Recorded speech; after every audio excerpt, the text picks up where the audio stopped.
Assalamualaikum warahmatullahi wabarakatuh.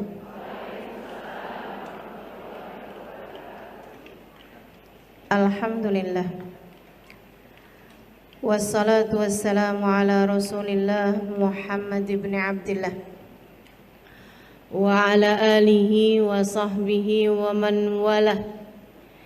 Subhanaka la ilma lana illa ma 'allamtana innaka antal alimul hakim. Rabbi shrah li sadri wa yassir li amri wahlul 'uqdatan min lisani yafqahu qawli, amma ba'du.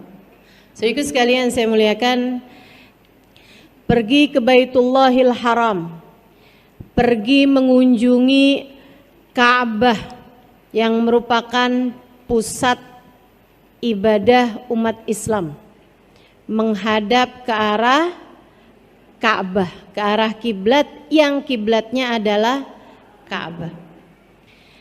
Bangunan kecil itu teman-teman disebut sebagai Baitullah, sebagai rumah Allah. Bukan artinya Allah berada di sana, sebagaimana bukan artinya Allah ada di atas langit atau surga atau Firdaus al-A'la atau Sidratul Muntaha.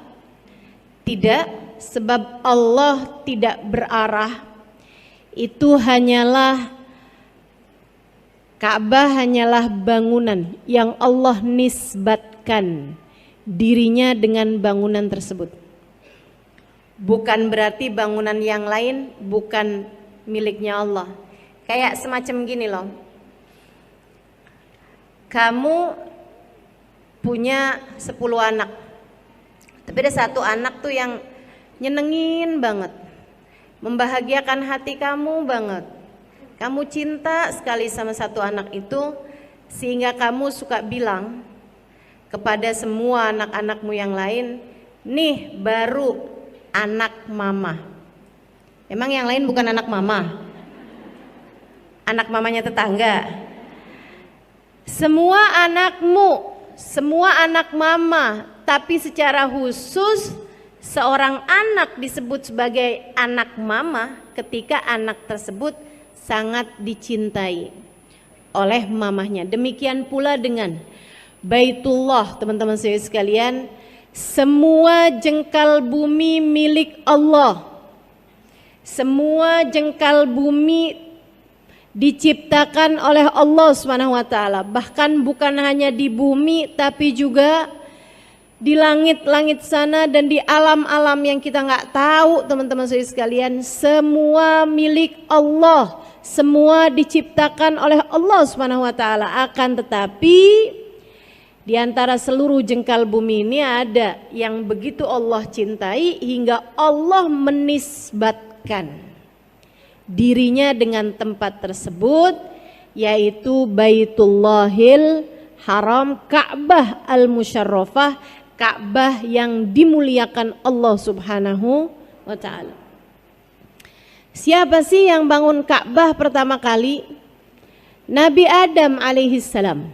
Teman-teman, Ka'bah dengan Hajar Aswad yang ada di salah satu sisinya, Hajar Aswadnya itu dulu diturunkan oleh Allah Subhanahu wa taala bersama dengan beberapa barang yang turun dari surga saat Nabi Adam dengan Siti Hawa turun ke atas muka bumi.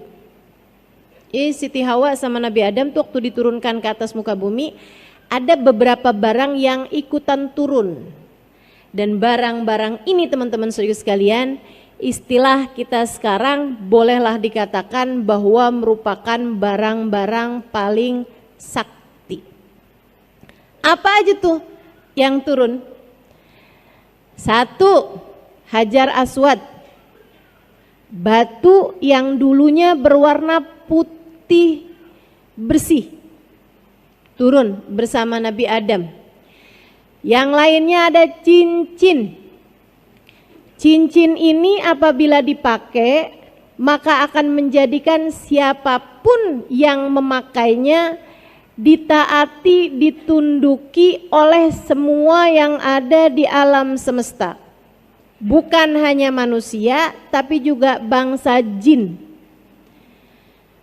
Siapapun yang pakai cincin ini semuanya patuh, taat sama dia gitu. Sama yang pakai. Siapa nih yang pakai cincin ini? Sekarang nggak ada.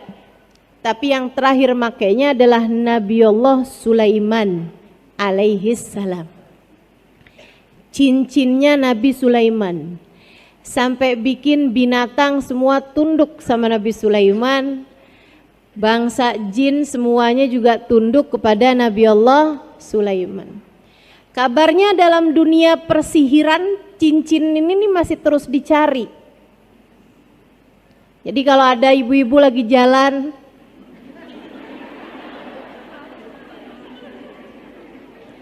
tahu-tahu nemu cincin, Bu, jangan biarkan suamimu memakainya. Kita nggak tahu itu ya, cincinnya siapa gitu kan. Saudaraku sekalian yang saya muliakan, barang lain selain daripada dua hal tersebut adalah tongkat.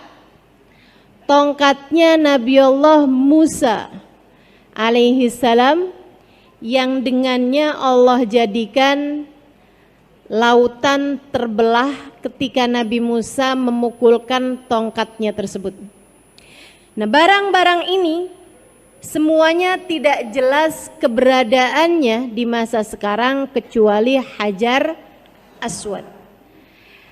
Kalau dibilang bahwa cincin Nabi Sulaiman membuat siapapun yang memakainya ditunduki oleh siapapun, dan juga tongkatnya Nabi Musa itu menjadi suatu yang sangat sakti seperti yang tadi telah saya sebutkan ya, meskipun tentu saja pemberi kesaktiannya, pemberi keistimewaan barang-barang tersebut tetaplah juga Allah Subhanahu wa taala. Nah, kalau Hajar Aswad apa fungsinya atau apa kesaktiannya? Teman-teman sekalian saya muliakan, ini juga pernah menjadi hal yang membuat Sayyidina Umar bin Khattab pernah berkata di masa kekhalifahan beliau, saat beliau tawaf dan juga beliau cium Hajar Aswad, sesudahnya beliau berkata, innaka ya hajar, hajarun, innaka ya hajar al-aswad, hajar la yadur wa la yanfa'. Lau ma ra'aitun Nabi sallallahu alaihi wasallam yashummuka ma syamamtuka. Wahai Hajar al-Aswad, lau ma ra'aitur Rasul sallallahu alaihi wasallam yuqabbiluka ma gabbaltuka. Wahai Hajarul Aswad, kata Sayyidina Umar, engkau hanyalah batu. Engkau tidak memberi manfaat, engkau tidak memberi mudarat. Andai tidak kulihat Nabi Muhammad menciummu, aku tak akan pernah menciummu, kata Sayyidina Umar. Ucapan tersebut didengar oleh Sayyidina Ali bin Abi Thalib, yang kemudian berkata, ya Umar, faqad sami'tu Rasulullah sallallahu alaihi wasallam yaqul, jangan salah wahai Umar, saya pernah dengar Nabi Muhammad sallallahu alaihi wasallam berkata, innal hajarul aswad yashhad liman istalamahu bil wafa yaumal qiyamah.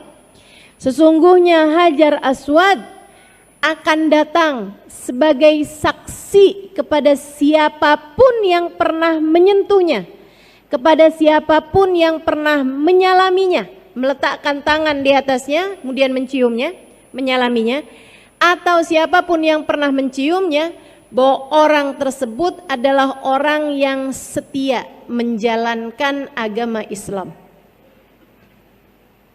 Orang yang setia kepada Allah Subhanahu wa taala.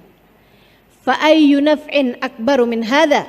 Wahai Umar, adakah manfaat, keistimewaan, kesaktian yang lebih besar daripada ini?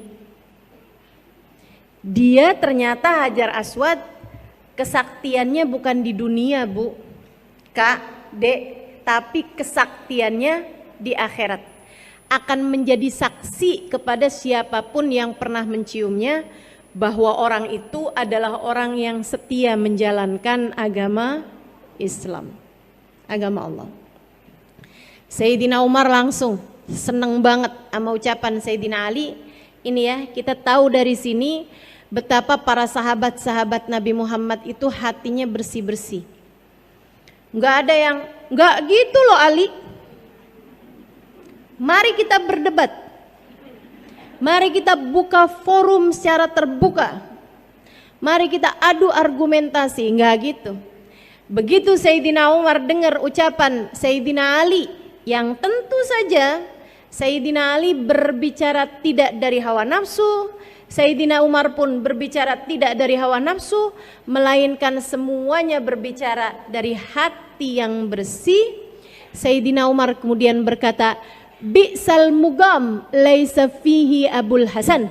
Seburuk-buruk tempat, aku tak akan pernah mau tinggal di sana, adalah tempat yang di sana tidak ada bapaknya Hasan, yaitu Sayyidina Ali bin Abi Thalib. Waduh Ali, kamu emang benar-benar penyelamat saya nih. Saya nggak mau tinggal di satu tempat yang tidak ada kamu di dalamnya, takut salah-salah mikirnya terhadap apapun. Gitu ya, jadi Sayyidina Umar memberi kesaksian tentang ilmunya Sayyidina Ali bin Abi Thalib dan tentang pengetahuan beliau, yaitu Sayyidina Ali bin Abi Thalib. Teman-teman sekalian yang saya muliakan, tapi bukan artinya, wah kalau gitu saya harus bisa cium Hajar Aswad. Itu teman-teman saya sekalian, bisa mencium Hajar Aswad itu juga sebuah anugerah yang enggak bisa gini-gini. Belakangan ini nih banyak banget orang-orang yang jadi joki cium Hajar Aswad. Ada Ustazah, orang mana? Iya, orang mana lagi?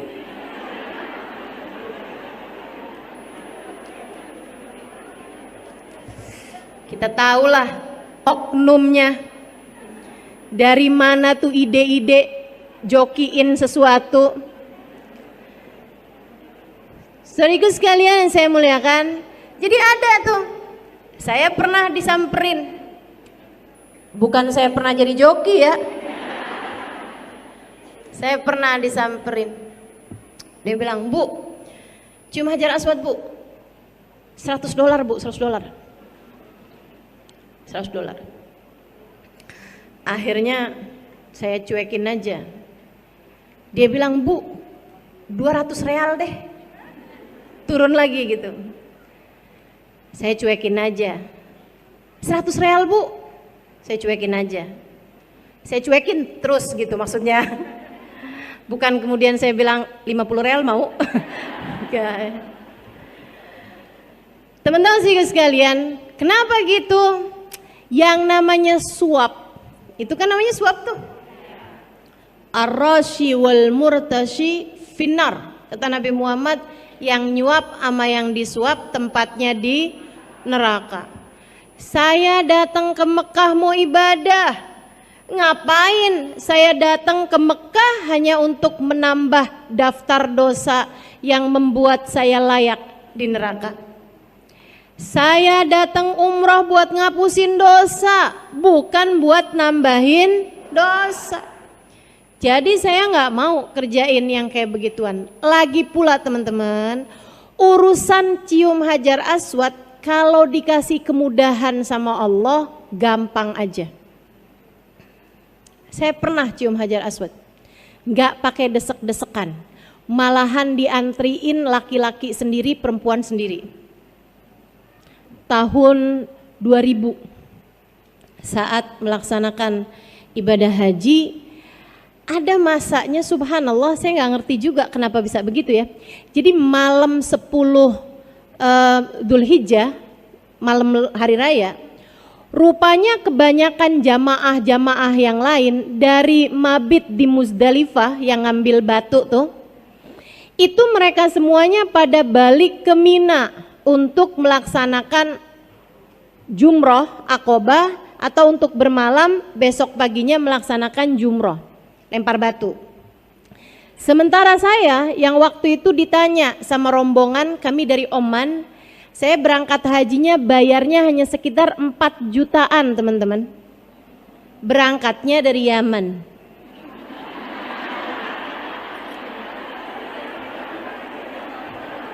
Jangan dikirain sakti. Itu teman-teman saya sekalian, saya waktu itu udah ngajar di Daruz Zahra. Jadi ketika rombongan kami nih satu bis, terdiri kebanyakannya dari teman-teman saya dari Oman dan warga Oman, warga Salalah tepatnya. Mereka tanya, Ustazah, ini kita habis gini bagusan balik ke Mina untuk Aqobah atau kita tawaf ifadah? Saya bilang dua-duanya boleh. Dua-duanya boleh sebab tawaf ifadah masuk dari muntasifil lail, dari jam 12-an malam ke belakang. Sementara itu juga udah jam 12-an gitu. Terus dia bilang, jadi Ustazah putuskan apa nih? Saya bilang kalau gitu kita tawaf ifadah. Ke Mekah Ustazah? Iya, ke Masjidil Haram. Kita pun berangkat ke Masjidil Haram dan baru itu saya lihat Masjidil Haram kosong. Masa itu orang kalau lagi ibadah haji, pelaksanaan ibadah haji, Mekah ditutup selain dari jamaah haji. Jadi warga Mekah apa segala macam tuh nggak bisa, nggak boleh ke Mekah gitu. Kecuali besok paginya tuh baru mereka sholat subuh dan itu ya sholat Idul Adha gitu. Tapi kalau yang malam itu tuh ternyata enggak. Dari kosongnya, dari sedikitnya sampai pintu-pintunya itu sebagian ditutup. Ya satu pintu, 3 ditutup, pintu masjid. 1 dibuka, 3 ditutup seperti itu. Jadilah kami waktu itu saya dan teman-teman yang dari Oman ini ya, habis selesai tawaf, selesai semuanya acara tawaf, yang berarti habis selesai tawaf itu saya sa'i. Saya udah bilangin, Ustazah, Hajar Aswadnya kosong nih Ustazah, kita boleh cium Hajar Aswad? Saya bilang enggak boleh, kita masih sedang menyandang ihram. Hajar Aswad itu wangi. Jadi kamu kalau deketin Hajar Aswad, cium Hajar Aswad harus bayar dam, karena itu mencium wangian gitu. Yang kita tahu memang wangi gitu kan. Akhirnya mereka bilang, jadi kapan kita bisa boleh cium Hajar Aswad Ustazah? Saya bilang abis sa'i, kamu abis sa'i potong rambut boleh cium Hajar Aswad. Wah kalau gitu kita kayak gitu aja. Jadilah kami kemudian tawaf, kemudian sa'i, habis selesai sa'i gunting rambut, berarti kita sudah tahallul pertama gitu ya. Kemudian kami pun segera ke Hajar Aswad, ke Ka'bah lagi, dan kemudian kami pun cium Hajar Aswad dengan puas karena bahkan dibikin antriannya itu perempuan dulu berapa orang, habis itu laki-laki berapa orang, habis itu perempuan lagi berapa orang. Saya nggak tahu apakah kejadian yang seperti ini akan terulang kembali ya pada masa-masa sekarang-sekarang, tapi Allah Subhanahu wa taala kalau menentukan sesuatu memang luar biasa indahnya.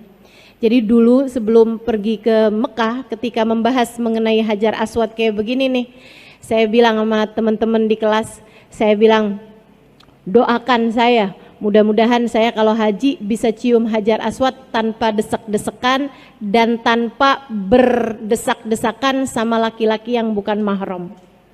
Itu yang hadir di situ aminin semua, walaupun dalam pikiran mereka gimana ceritanya.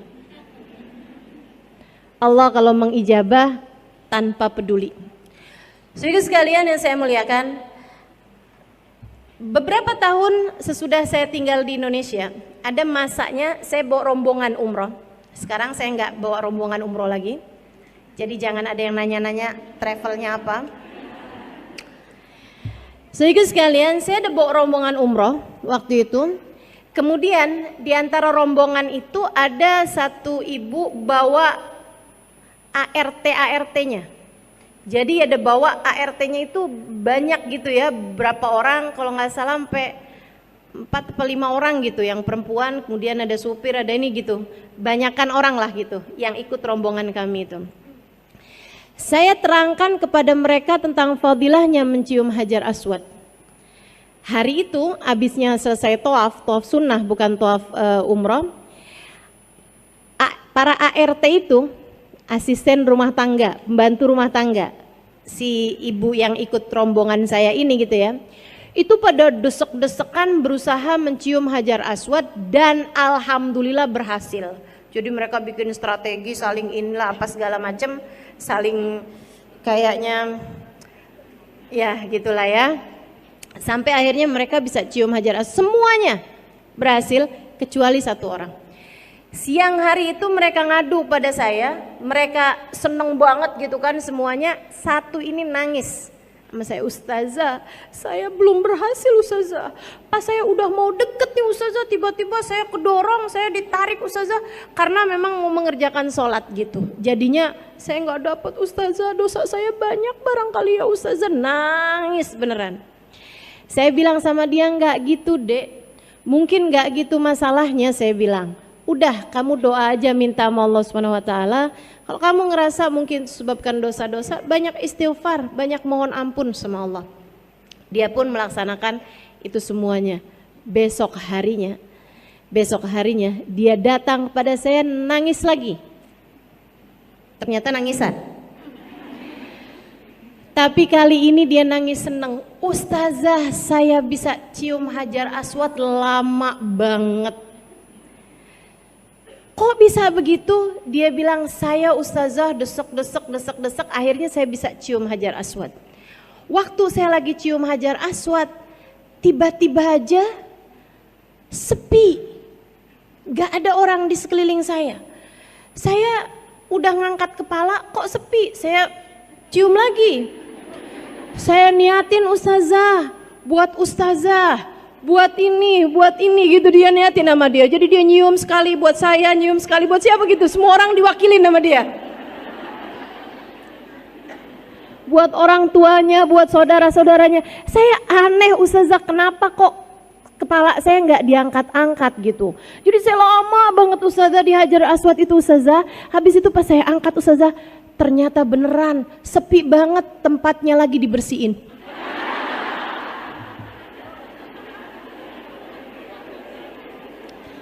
Lagi di pel. Jadi dia sendirian nyangkut di Hajar Aswad. Saya bilang, Allah kalau punya mau ya Allah, ya Allah. Urusannya cuma doa teman-teman, urusannya cuma doa. Jangan pernah remehkan doa.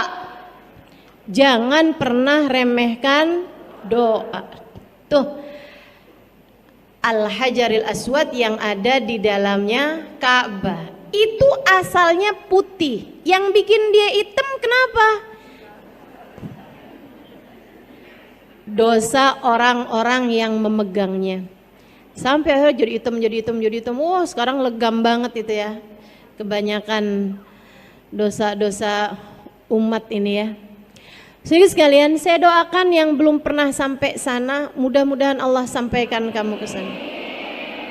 Yang belum haji, mudah-mudahan bisa berangkat haji. Yang sudah haji, mudah-mudahan bisa berangkat umroh.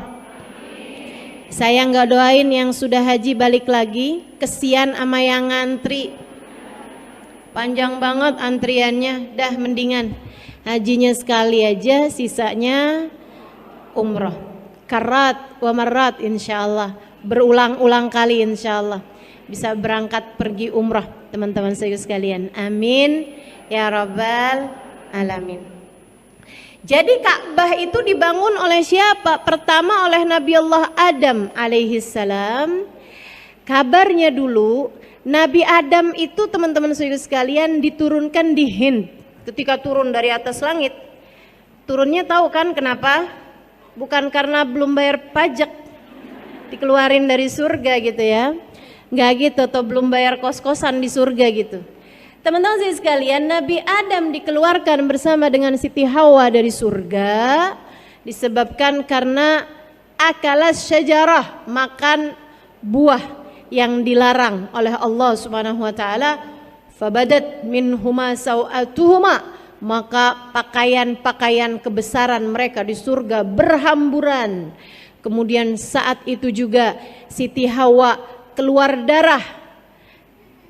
darah dari bawah beliau ya. Dia bertanya, "Mahadha ya Rab, apa ini ya Allah?" Allah berkata, "Ya Hawa, hadza laki wa li banatiki ila yaumil qiyamah." Ini adalah haid untukmu dan untuk semua anak-anak perempuanmu sampai hari kiamat. Makanya perempuan pada punya haid kan ya.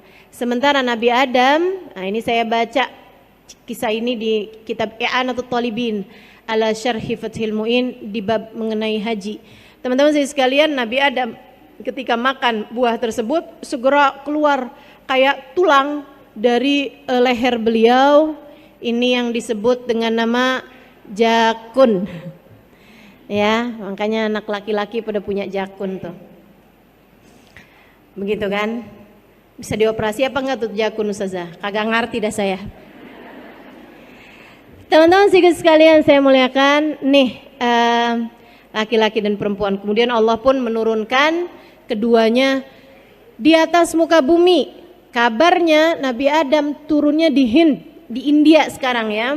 Di India sekarang. Sementara Siti Hawa kabarnya turun di Jeddah.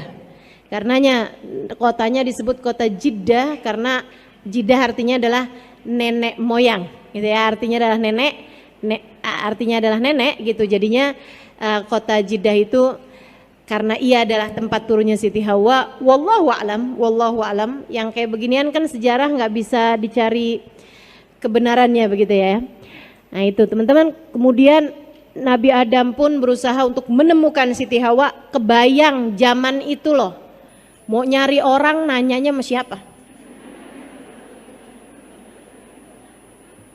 Dinosaurus.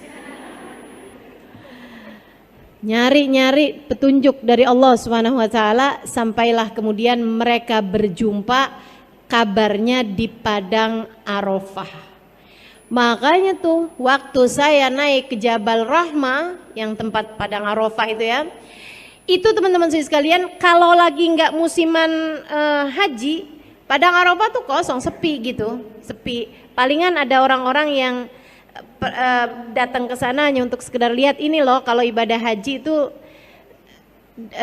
jadi rame karena ini adalah padang Arafah gitu. Nama gunungnya Jabal Rahmah, gunung kasih sayang. Kabarnya di atas gunung situ tuh Nabi Adam dengan Siti Hawa bertemu. Teman-teman sekalian, di situ tuh ada kayak semacam apa sih kalau di pusat kota tuh? Tugu ya, kayak dibangunin tugu gitu di atasnya bukit Rahmah itu. Nah itu banyak banget orang-orang di Indonesia tuh yang suka pada nulis di situ. Andi, Love, Rini.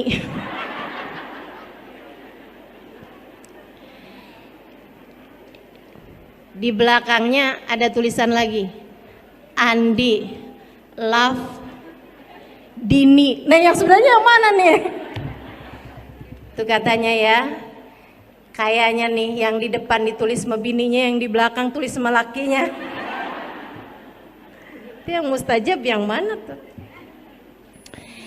Kalau kayak gitu gimana tuh Ustazah? Nggak perlu yang begitu-begituan teman-teman, nggak perlu. Itu kayak anak SMA, anak SMP suka nulis di toilet nggak sih?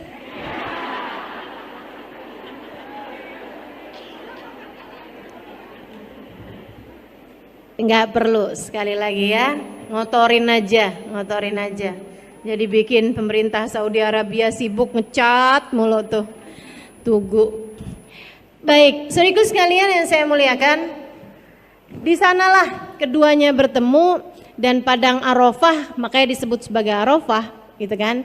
Karena itu adalah tempat ta'arufan, tempat ketemuan Nabi Adam dengan Siti Hawa, tapi keduanya tentu saja sudah menjadi suami istri. Sejak kapan Ustazah jadi suami istrinya? Sejak mereka berdua Allah ciptakan di surga. Ini paling keren nih akadnya, akad nikahnya Nabi Adam dengan Siti Hawa ya, nggak pakai penghulu.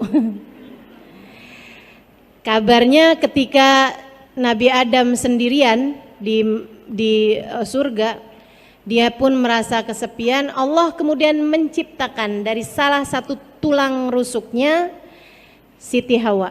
Jadi kalau Nabi Adam tuh diciptakan dari tanah gitu ya. Nabi Adam kan Allah SWT ciptakan dari tanah, teman-teman. Nah itu kemudian kalau Siti Hawa diciptakannya dari tulang rusuknya Nabi Adam. Itu Allah SWT menciptakan Nabi Adam dan Siti Hawa, bukan dirimu. Jadi jangan sibuk nyibuk nyari tulang rusuk. Saya nih sebenarnya diciptakan dari tulang rusuknya siapa ya? Menurutmu orang yang pernah kawin 10 kali tulang rusuknya sisa berapa?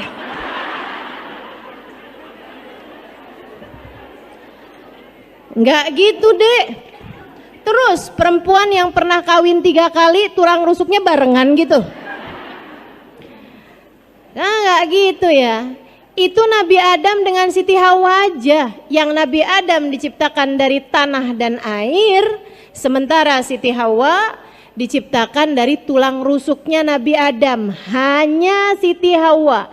Sementara kita semua sebagai manusia yang normal, yang biasa, Allah SWT menciptakan tubuh kita mimma indafik yakhruju min baini sulbi wattaraib. Kita semuanya diciptakan dari air sperma seorang laki-laki yang masuk ke dalam rahim seorang perempuan dan berjumpa dengan indung telur. Kemudian terciptalah tubuh manusia dari sana. Begitu. Itu teman-teman, yang diciptakan dari tulang rusuk sekali lagi hanya Siti Hawa. Sekali lagi hanya Siti Hawa. Nah, ketika Nabi Adam begitu bangun tidur, dia lihat begitu pas apalah ya, saya nggak tahu tuh di surga ada tidur apa enggak. Sebab yang saya pernah dengar di surga tuh nggak ada tidur, gitu kan? Nah, pas noleh tiba-tiba ada cewek gitu kan, cakep gitu, mirip seperti dirinya, punya tangan, kaki, kepala dan lain sebagainya.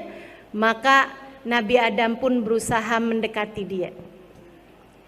Allah kemudian berkata, ya Adam, la tagrub ilaiha hatta tuaddi mahraha. Nah ini ada di kitab Al-Insan Al-Kamil, Muhammad Al-Insan Al-Kamil, atau Anwar Al-Muhammadiyah, mohon maaf, ada di kitab Al-Anwar Al-Muhammadiyah, cahaya-cahayanya Nabi besar Muhammad sallallahu alaihi wasallam.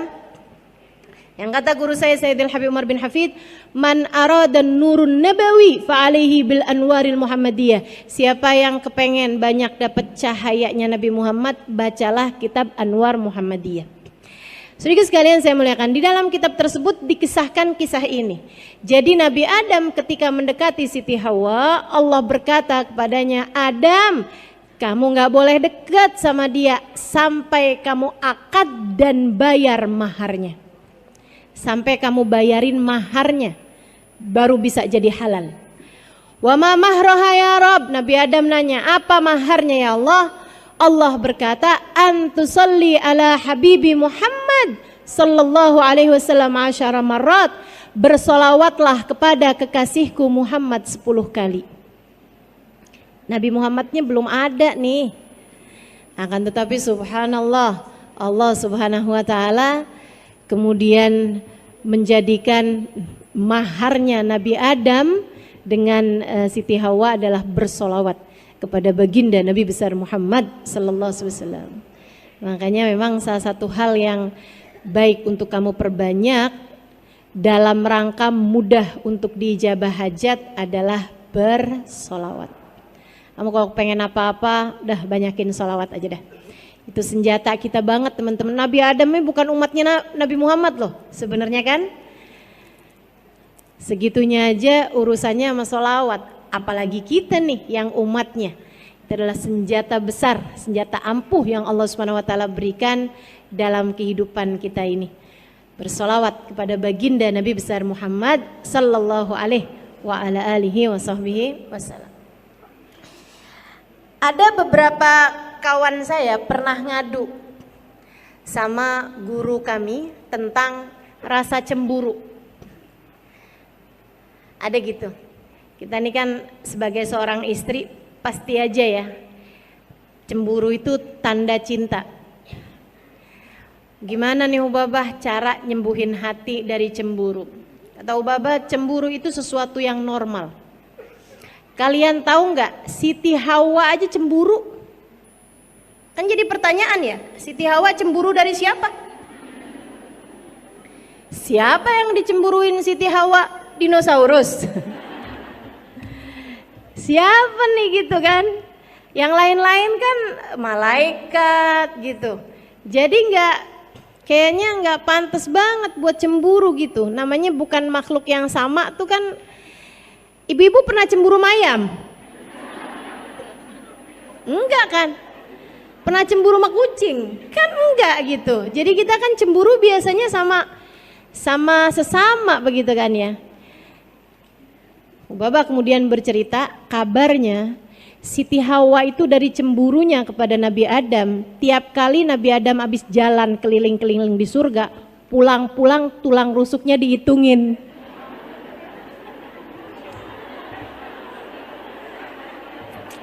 Lucu banget gak sih?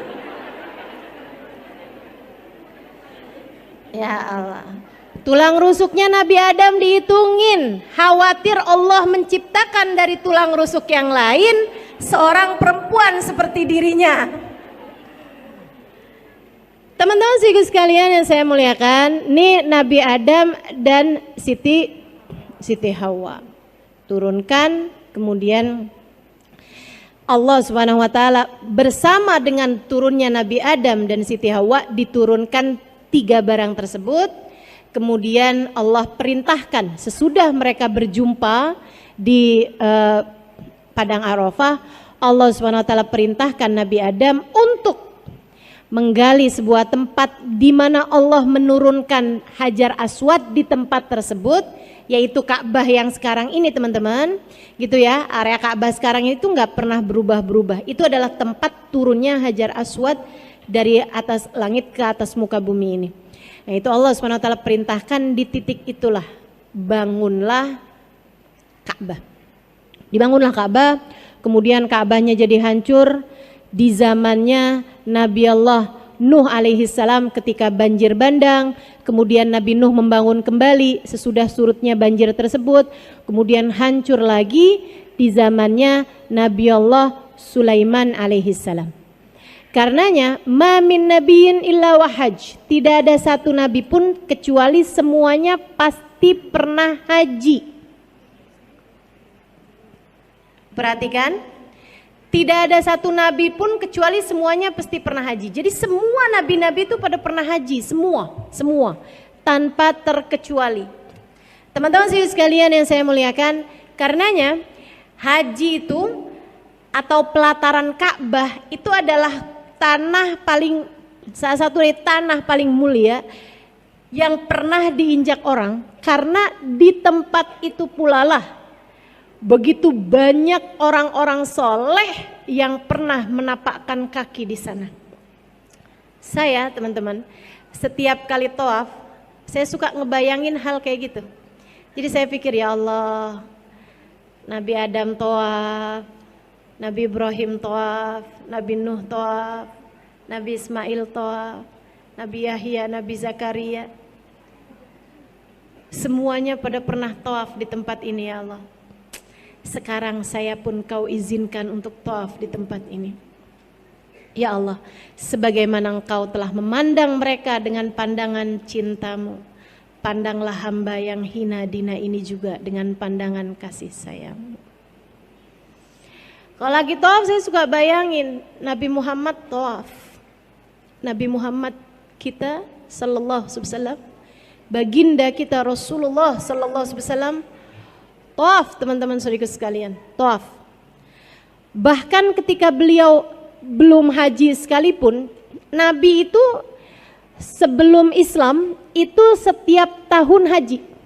Sebelum haji yang menjadi syariat Islam, sebelum hijrahnya Nabi Muhammad ke Madinah, setiap tahun Nabi Muhammad haji, tapi hajinya nggak dihitung. Kenapa gitu? Karena itu haji yang bukan merupakan syariat Islam, bukan haji yang merupakan melaksanakan rukun Islam. Makanya nggak dihitung. Makanya kalau ada pertanyaan gitu kan, berapa kali Nabi Muhammad pernah haji? 1 kali, yaitu haji wada. Nah, hajinya Nabi Muhammad yang sebelum Islam atau sebelum diutus oleh Allah Subhanahu wa taala dengan syariat Islam, haji yang menjadi syariat Islam itu setiap tahun Nabi Muhammad haji. Bahkan ketika Nabi Muhammad sudah jadi nabi sekalipun, selama ada di Mekah tiap tahun Nabi Muhammad haji. Karena haji ini adalah syariat dulu, syariatnya Nabi Allah Ibrahim alaihissalam yang membangun Ka'bah untuk terakhir kalinya sesudah rata tanah. Jadi sebelumnya Nabi Ibrahim tuh Ka'bahnya jadi rata tanah lagi. Nah, Nabi Ibrahim lah yang Allah Subhanahu wa taala pilih untuk membangun Ka'bah gitu ya. Nah, sejak Nabi Ibrahim sampai sekarang Ka'bahnya selalu ada, teman-teman. Pemugaran aja, akan tetapi Ka'bahnya selalu ada gitu. Nggak pernah rata tanah lagi gitu kan. Nah, saat rata tanah beneran itu maksudnya nggak ada nih, Ka'bahnya jadi nggak ada, itu adalah pada masa sebelumnya Nabi Allah Ibrahim alaihissalam. Yang sebelumnya lagi pernah rata tanah nggak ada juga di zamannya Nabi Allah Nuh alaihissalam. Atau sebelumnya lagi yang pertama kali membangunnya adalah Nabi Allah Adam alaihissalam. Jadi sekalian yang saya muliakan, jadi Ka'bah dibangun kembali oleh Nabi Allah Ibrahim alaihissalam. Nabi kita Muhammad tawaf. Bahkan ketika beliau itu sudah jadi nabi nih, saat hari-hari biasa beliau itu tidak pernah melewatkan 1 harinya dari tawaf, teman-teman, kalau beliau ada di Mekah. Sebab tawaf itu merupakan penghormatan terhadap Ka'bah. Lain sama sa'i. Sa'i itu hanya ada dalam rentetan ibadah haji ataupun umroh. Sementara tawaf, kamu asal masuk ke area Masjidil Haram, kamu sunnah untuk tawaf. Bahkan disampaikan dalam sebuah hadis bahwasanya innallaha anzal, setiap harinya Allah Subhanahu wa taala menurunkan 120.000 rahmat. 120.000 rahmat untuk Masjidil Haram.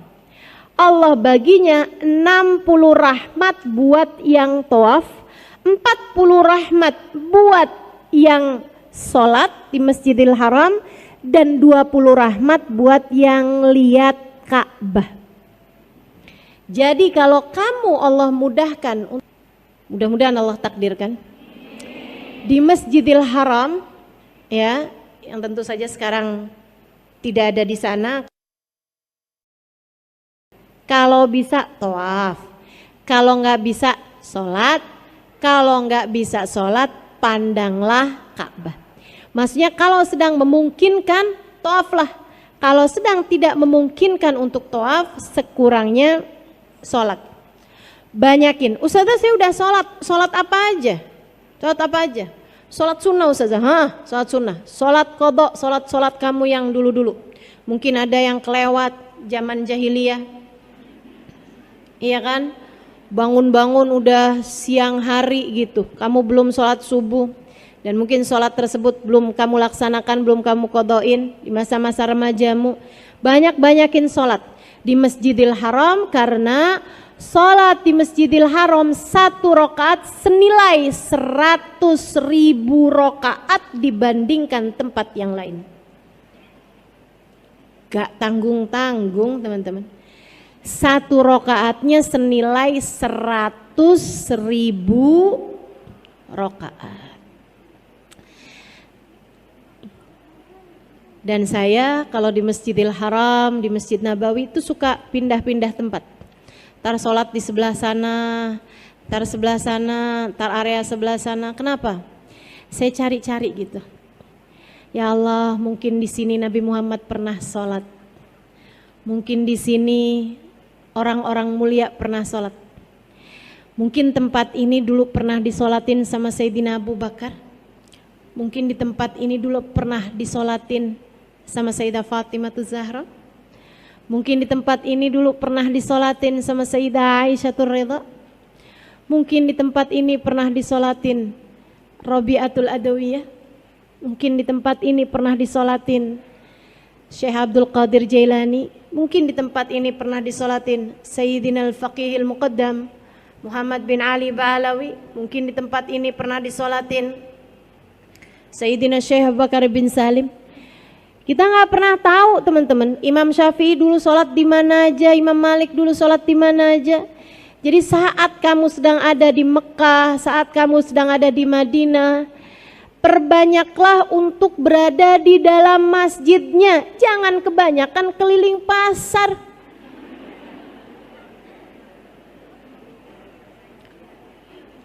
Udah selesai tawaf, udah ustazah, tawaf yang di masjid ataupun tawaf yang di luar masjid. Kamu salah tawaf di luar masjid? Oh ustazah, pasar itu, mall itu. Dari bin Dawud sampai bin-bin yang lain udah dimasukin semuanya. Teman-teman, kalau cuman sekedar mau beli oleh-oleh umroh, oleh-oleh haji, Tanah Abang banyak. Mungkin di sini ada yang nggak tahu, orang luar daerah saya kasih tahu dah. Tuh depan pasar Tanah Abang, ya kan? Kok Ustazah tahu banget? Saya punya pengajian daerah situ. Bukannya saya suka kelilingan di situ ya. Kalau sekedar mau beli oleh-oleh, sekedar mau beli apa gitu kan, tempat yang lain banyak. Tapi kan kalau mau tawaf, di mana lagi kalau nggak di Masjidil Haram? Memandang Ka'bah senilai 20 rahmat turun kepadamu teman-teman saudaraku sekalian. 60 buat yang tawaf, 40 buat yang sholat, 20 buat yang lihat Ka'bah. Sampai dalam hadis disebutkan nadrah ilal Ka'bah ka ibadah sana. Sekali ngelihat Ka'bah kayak ibadah 1 tahun. Sekali lihat Ka'bah kayak ibadah 1 tahun. 1 tahun. Siam naharaha wa qiyam lailaha. Siangnya puasa, malamnya tahajud. 1 tahun. Sekali lihat doang. Saudara sekalian yang saya muliakan, sayang-sayang banget kan kalau kita tidak memanfaatkan itu. Pernah ada seorang ulama pas depan Ka'bah meremlek. Tanyain nama muridnya, Kiai kelilipan? Enggak. Kok gitu meremlek Kiai? Biar hitung banyak kan. Kata Nabi sekali lihat Ka'bah hidung setahun. Jadi biar banyak kan setahun, 2 tahun, 3 tahun, 4 tahun.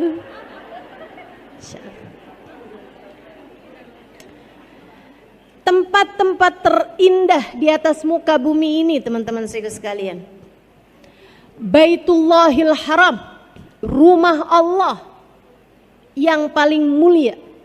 Saudara sekalian yang saya muliakan, kebayang gak sih rumah Allah dan di hatimu ketika ada di dalamnya masih berisi selain Allah? Gak pas banget. Gak pas banget. Makanya kalau kamu dimudahkan oleh Allah untuk ada di sana, saran saya, selain Allah telah mentakdirkan dirimu, tubuhmu ada di sana, bawa serta hati dan ruhmu pula di sana. Hatimu jangan kemana-mana, hadapkan kepadanya. Jadilah tamu yang baik baginya.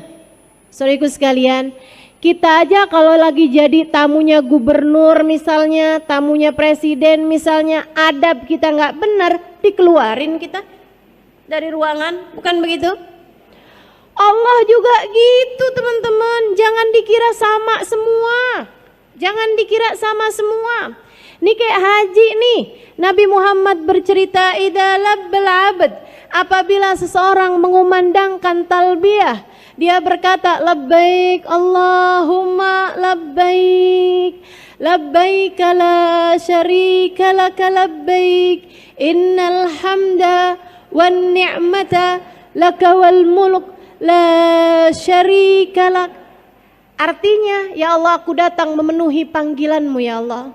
Aku datang memenuhi panggilanmu ya Allah. Engkaulah sang pemilik kekuasaan, Engkaulah sang pemilik kemuliaan. Tidak ada Tuhan kecuali Engkau ya Allah. Aku datang memenuhi panggilanmu. Kata Nabi Muhammad, jawaban dari Allah tidak selalu sama. Ada orang-orang yang datang kepada Allah dengan membawa atau dengan berbekal harta yang halal. Pergi haji, pergi umroh pakai duit yang halal. Dan dia selama tinggalnya di negerinya, sholatnya nggak tinggal, ibadahnya nggak kurang, sama orang tua dia bakti. Kalau dia perempuan sama suaminya dia benar. Teman-teman saudaraku sekalian yang saya muliakan, ama orang-orang nggak ada yang dia musuhan, hatinya bersih, hatinya baik, dia taat pada Allah Subhanahu wa taala. Ketika dia datang dia bilang labbaik Allahumma labbaik, labbaik la syarika laka labbaik. Allah Subhanahu wa taala menjawab, labbaik ya abdi wa sa'daik. Betul wahai hambaku, engkau datang kemari untuk memenuhi panggilanku. Akan aku persiapkan kebahagiaan demi kebahagiaan untukmu. Hartamu halal, hatimu bersih, dan kamu adalah seseorang yang selalu mendatangi panggilanku. Tiap adzan, panggilan Allah tuh. Kita diperintahkan, ini kayak majelis-majelis begini kan panggilan juga nih kan. Kamu lihat daftar atau jadwal saya ada di masjid ini, kamu datang memenuhi panggilan teman-teman. Panggilan siapa? Panggilan Allah. Sebab saya hanya akan menceritakan sesuatu padamu, sesuatu yang mudah-mudahan mendekatkanmu kepada Allah Subhanahu wa taala. Teman-teman saudara sekalian, kata Allah Subhanahu wa taala, hartamu halal dan kamu adalah hamba yang selalu datang memenuhi panggilanku yang lain. Dan kamu datang dengan membawa hati yang bersih. Hajimu untukku, akulah yang akan memberi balasan padamu. Hajinya menjadi haji yang mabrur, haji yang diterima di sisi Allah. Demikian pula dengan umrah, ketika seseorang mengucapkan yang seperti itu, Allah pun menjawab dengan panggilan yang sama. Sebaliknya, ada orang yang pergi hajinya pakai duit yang haram. Hasil korupsi, hasil nipu orang, hasil ngambil warisan saudaranya. Dia pergi dengan harta yang haram. Atau selama ini dia buang-buang, sia-siakan perkara-perkara yang Allah perintahkan padanya. Disuruh sholat dia nggak sholat, atau berantakan sholatnya. Disuruh bangun malam boro-boro, kadang karena kebelet dia kencing aja. Siapa itu yang kayak gitu? Teman-teman sekalian yang saya muliakan, giliran disuruh puasa sunnah berat banget. Giliran dokter bilang badanmu sudah tidak boleh naik lagi, rajin puasanya. Teman-teman saudaraku sekalian yang saya muliakan, orang-orang yang seperti ini, atau seorang istri yang sama suaminya nggak benar, seorang ibu yang menyengsarakan atau menyia-nyiakan anak-anaknya, nuntut dunia mulu sama anaknya. Sebelum kamu bisa beliin mama rumah di Pondok Indah, kamu mama anggap sebagai anak yang gagal. Saudaraku sekalian yang saya muliakan, itu ibu apa preman ceritanya? Ada ibu-ibu yang kalau ngelihat rapot anaknya ada merahnya satu aja dia muntah. marah banget. Kok bisa nih anak mama bisa punya ada merah di rapotnya? Dia marah setengah mati. Kamu tuh emang dasar. Segala macam lah umpatan, sumpah serapah kepada anak-anaknya. Dia lupa dulu rapotnya dia merah semua. Hitamnya cuma satu. Sehingga sekalian yang saya muliakan, nih orang-orang yang selalu aja punya musuhan, punya masalah, sama tetangga dia masalah, sama temen dia masalah, sama panitia pengajian dia masalah. Datang ke masjid aja, sohibul baitnya, DKM-nya sebel, apalagi datang ke rumah Allah, teman-teman. Hati-hati, hati-hati. Hati-hati. Inna kasra qalbil mu'min asyaddu indallah min kasril ka'bah hajaran hajaran. Kata Nabi Muhammad, sesungguhnya menghancurkan hati seorang mukmin di sisi Allah lebih berat daripada menghancurkan Ka'bah batu demi batu. Ada orang sekarang datang Ka'bah bawa kapak atau bawa bulldozer, diratain tuh Ka'bah pakai tanah, kayak apa marahnya orang sedunia. Dan di sisi Allah menghancurkan Ka'bah batu demi batu hingga rata tanah masih lebih mending di sisi Allah daripada kamu menghancurkan hati seorang mukmin. Hati-hati terhadap perlakuanmu, kata-katamu, jangan sampai menyakiti orang lain, apalagi jika orang tersebut adalah orang tuamu, kakak atau adekmu, suamimu, anak-anakmu. Kamu pikir anakmu milikmu? Bukan, dia milik Allah, dia hamba Allah. Kamu pikir suamimu milikmu sehingga kamu boleh nampar, cubit, pukul, diracun? Bukan, suamimu bukan milikmu. Ia adalah milik penciptanya, milik Allah Subhanahu wa ta'ala. Perlakuanmu kepadanya akan membuat Allah Subhanahu wa ta'ala langsung yang akan membalasmu.